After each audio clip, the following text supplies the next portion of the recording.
मित्रों नमस्कार। मैं राजेश शुक्ला आप सभी मित्रों का हमारे इस चैनल पर हार्दिक वंदन है, अभिनंदन है। मित्रों, सहारा निवेशक, अगर आप इस समय किसी के ऊपर अगर विश्वास कर रहे हैं तो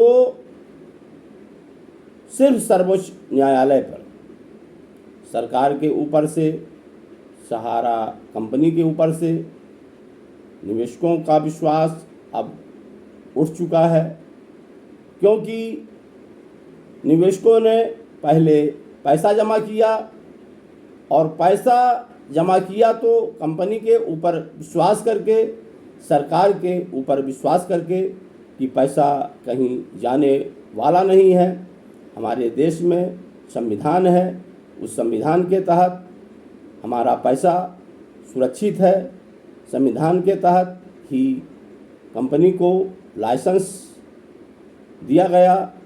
इसलिए सहारा निवेशक पहले सरकार और कंपनी पर अटूट विश्वास किए और पैसा जमा किए। सहारा CRCS रिफंड पोर्टल लॉन्च हुए आज 14 से 15 महीने हो रहे हैं, लेकिन कुछ ही निवेशकों के खातों में पैसा गया और अभी भी छोटे निवेशक बहुत से ऐसे हैं जो भुगतान के लिए परेशान हैं।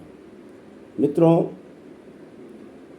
सहकारिता मंत्री भले ही 3-4 बार निवेशकों के भुगतान को लेकर के बोले हों, लेकिन बोलने से निवेशकों के खातों में पैसा नहीं आएगा। पैसा आने के लिए, निवेशकों के खातों में पैसा भेजने के लिए कोई सरल और आसान रास्ते का चुनाव होना चाहिए। ये जो भी डिफिशिएंसियों का नियम है उस पर कुछ संशोधन होना चाहिए। डिफिशिएंसियाँ कंपनी के द्वारा हटवाई जानी चाहिए अगर पोर्टल से भुगतान कराना है तो।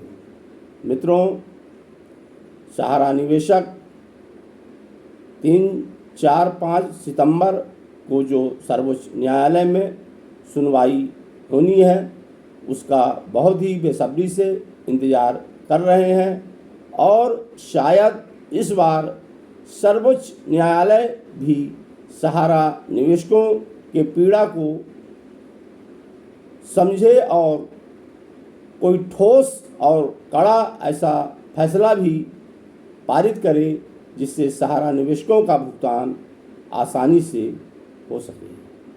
मित्रों, कुछ फिल्मकार भी इस समय ऐसी जानकारियां आ रही हैं कि वो सुब्रत राय सहारा पर सीरीज बनाने के लिए आ रहे हैं और पहले भी कुछ बना चुके हैं।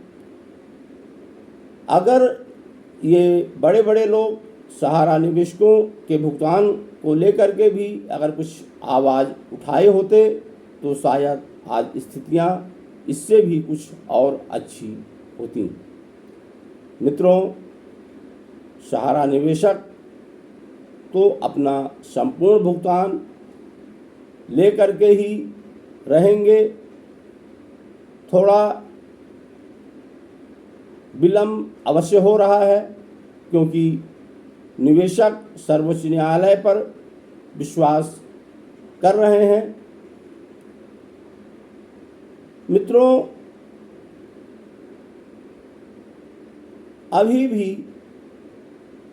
जो 1 लाख तक या इसके ऊपर रिक्लेम करने के लिए अपडेट होना था पोर्टल पर और निवेशकों के मोबाइलों में मैसेज भेजा गया कि आप लोग जा कर के रिक्लेम करें, तो बहुत से निवेशकों का अभी भी पोर्टल पर रिक्लेम नहीं हो रहा है।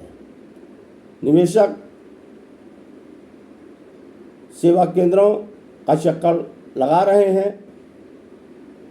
जो गरीब तबके के निवेशक हैं उनका तो 10,000 लेने में हज़ारों रुपए खर्च हो चुके हैं, जिसमें वाहन का किराया, सेवा केंद्र का खर्च, ये सब शामिल है, जिसमें रिक्लेम भी किया गया, क्लेम भी किया गया। अगर 10,000 रुपये लेने में इतना खर्च अगर आएगा तो निवेशक हताश होकर के घर बैठ जाएंगे और अपने पैसे को भूल जाएंगे। मित्रों, यही हाल रोज वैली, PACL, जिसे हम पल्स के नाम से जानते हैं, वे कंपनियां भी थीं, उनका भी भुगतान अभी तक नहीं हो पाया है। लेकिन जितना ज़्यादा इस लोकसभा के चुनाव में सहारा निवेशकों का मुद्दा उछला है, उतना किसी भी कंपनी का मुद्दा नहीं उछला। सहकारिता मंत्री श्री अमित शाह जी भी 3 से 4 बार सहारा निवेशकों के भुगतान को लेकर के बोले, उन्होंने गारंटी भी ली, एक दूसरे नेताओं पर आरोप प्रत्यारोप भी हुए, कांग्रेस भी इस मैटर को उठाई, लेकिन भुगतान अभी तक नहीं हुआ। आज लोकसभा चुनाव का अंतिम मतदान है और इसके बाद काउंटिंग होगी और फिर नई सरकार का गठन होगा। सरकार किसी की भी बने, लेकिन जिसकी भी सरकार बने,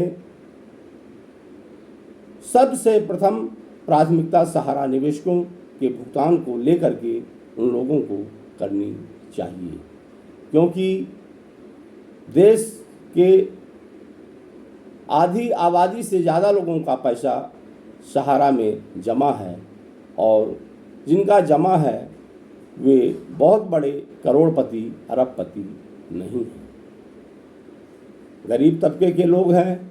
उनके पीड़ा को समझना, उनके समस्याओं को समझना सरकार की नैतिक जिम्मेदारी है और सरकार को भुगतान कराने के लिए कोई आसान और ठोस रास्ते का चुनाव करना चाहिए।